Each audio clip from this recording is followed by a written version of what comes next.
আব্বু বাসায় আসলো। আহারে টায়ার্ড হয়ে গেছো, আবার কিনে আসতো। যেখানে যাও সেখান থেকে তোমার এই হাবি জাবি আনাই লাগবে। আমি তো বলে দিই তোমাক কিনে আসতো। সুইট শপ দই ঘর, কড্ডার মোড়, সিরাজগঞ্জ। ও কড্ডার মোড় থেকে নিয়ে আসতো। এটাতে নিশ্চিত দই আছে, দই আর মিষ্টি নাকি দই, দই মনে হয়। তো যাই হোক, না মিষ্টি ভালো লাগে না এখন আর। মিশর আব্বু চলে আসছে। সবাইকে কিছু বলো। শুভরাত্রি বলবা নাকি শুভ সন্ধ্যা বলবা? তোমার পাঞ্জাবি পরে জামাই জামাই লাগতেছে। শুভরাত্রি সবাইকে। আসতে বাসায় আম্মা পায়া ভীষণ বাহিনীর এই অবস্থা। প্রার্থনা আসে না, প্রার্থনা মার্কেটে যাবে। এই মাত্র আম্মা আসতে বাসায়।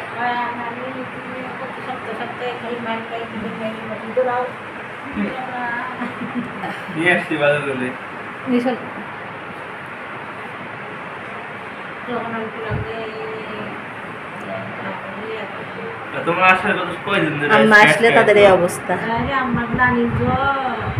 আসসালামু আলাইকুম। আশারামপুর থেকে আপনাদের সকলকে জানাচ্ছি অনেক অনেক শুভেচ্ছা। আশা করছি সবাই ভালো আছেন। আলহামদুলিল্লাহ আমিও ভালো আছি। হঠাৎ করে আম্মা চলে আসছে বাসায়। কোনো রকম জানতাম না যে আম্মা আসবে, তো এখন শুনতেছি আবার আব্বাও আসবে। তো যাই হোক, এখন তো আসের নামাজের আজান দিচ্ছে। সকালবেলা থেকে না মানে কোনো কারণ ছিল না কেন যেন ফোনটা ধরা হয়নি। খুব যে ব্যস্ত ছিলাম তাও না। আমার খালা আসছিল, এই খালার সাথে কথা বলতেছিলাম, ভাবতেছিলাম যে বিকাল থেকে না হয় ফোনটা ধরবো নি, এই মনে করে করে আর রিসিভ মানে অন করা হয় না এই ভিডিও। এখন আবার চলে আসলাম একটু রান্নাঘরে যে কিছু না কিছু করি। এখন আব্বার মতো আমি তো এক একদিন এক এক রকমভাবে ইফতার করি। আমার আব্বা আবার খুব মানে টাইমিং মেনটেন করে চলে, সে আমার এলোমেলো করে না। তার ইফতারি যেটা সেটা ইফতারি, ভাত যেটা সেটা ভাতই, এরকম। আমি একটু ভয়ই পাচ্ছি যে আল্লাহ কী করি কী করি।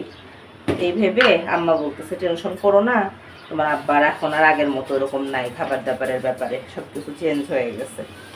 তো যাই হোক আসলাম, ফ্রিজে দই আছে, তারপরে ইফতারি কিছুটা বাসায় আছে। আজকে আমাদের ইফতারি করার কথা ছিল না, মানে ছোলা বুট দিয়ে করবো না ভাবছিলাম। এই জন্য রান্না বান্না দুপুরবেলায় সব কমপ্লিট করে ফেলছি।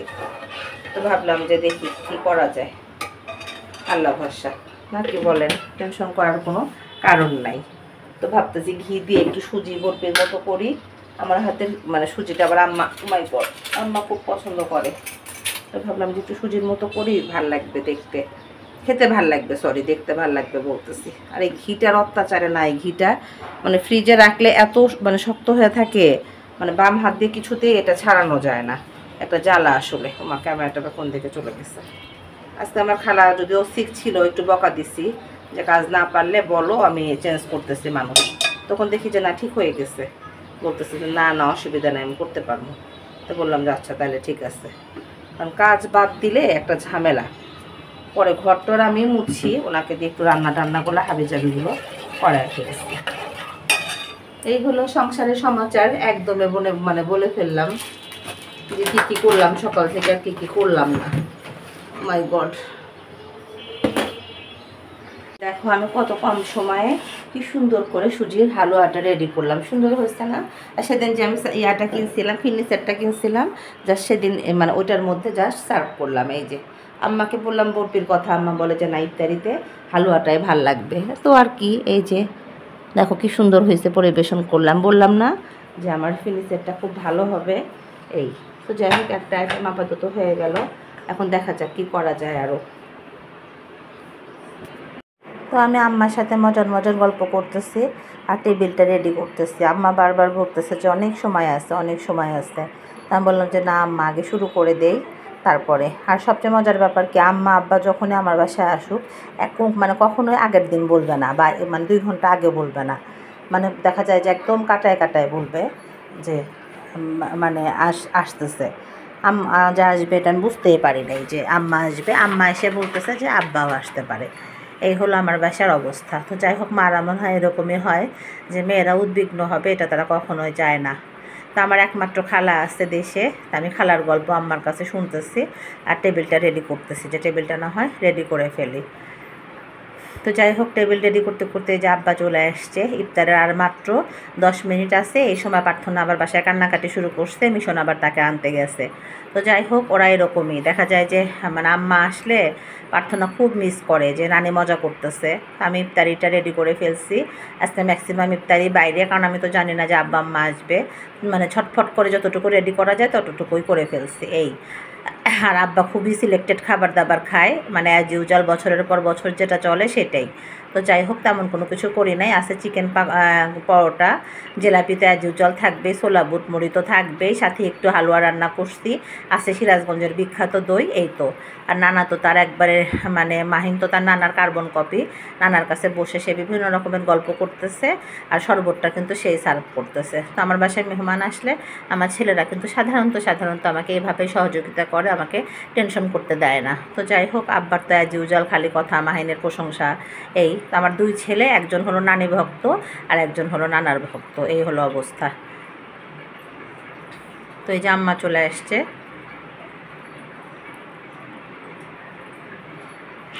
সময় আর খুব একটা বেশি যে আছে তা কিন্তু না, খুব কম সময় আছে।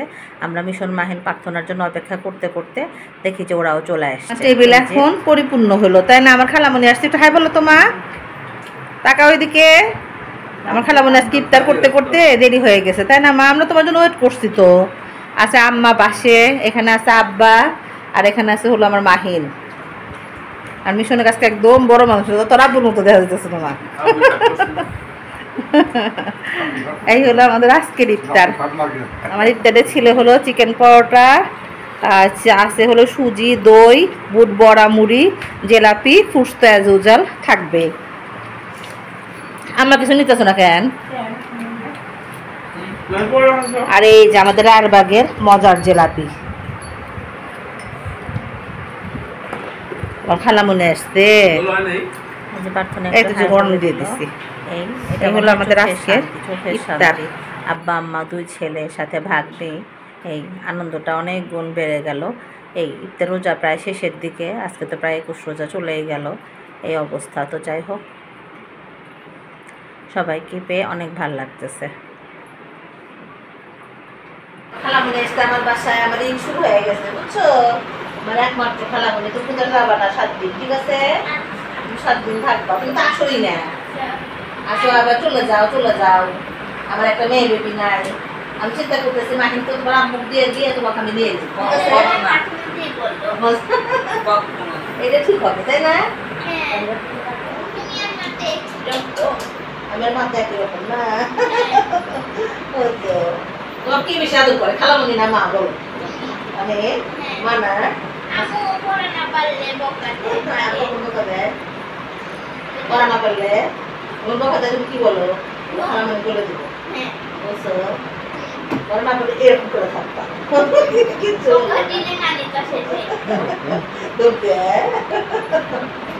এই যে ইফতারের পর তাদের 3 ভাই বোনের এরকম 3 রকম অবস্থা। এখানে আছে মিশন, এখানে আছে প্রার্থনাটা হাই বলো মা, আর এখানে আছে হলো মাহিন, তার একদম বোনকে পেয়ে বেজায় খুশি। একজন পরে ক্লাস 10-এ, একজন পরে ক্লাস 4-এ, একজন পরে ক্লাস 7-এ। আমার 3 বাচ্চাকে আপনারা সবাই প্রার্থনায় রাখবেন, ওরা যেন 3 ভাই বোন এভাবেই থাকতে পারে। আল্লাহ হাফেজ।